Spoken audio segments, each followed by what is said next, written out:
পরে যাই হোক একটা সাইকেল কেনার জন্য গেছিলাম, পরে বলে যে কিছু টাকা কম আছিল, যাই তো দেয় নাই আমার জিনিসটা, 100 টাকার বিনিময়ে আইসা পড়ছি যে 100 টাকা কমের লেগে সাইকেল দেন, একবার বানিয়ে নাও।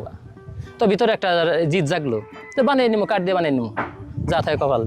শুরু করলাম, শুরু করতে করতে ওরা মনে করেন যে 2-3 মাসের ভিতরে আমার কাঠের সাইকেলটা তৈরি হইলো।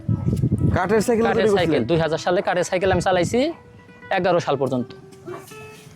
11 সাল পর্যন্ত কাঠের সাইকেল চালানোর পরে আস্তে আস্তে ভিতরেই জাগলো যে 4 চাকা গাড়ি বানাম প্রাইভেট কারের মতো।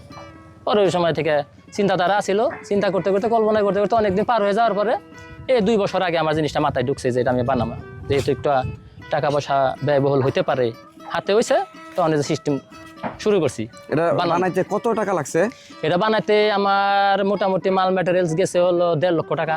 1.5 লক্ষ টাকা? 1.5 লক্ষ টাকা। মানে এটা বানাইছেন কেমনে? মানে কি কি দিয়ে বানাইছেন? এটা বানাইছি মূলত আমি কাঠের কাজ করতাম,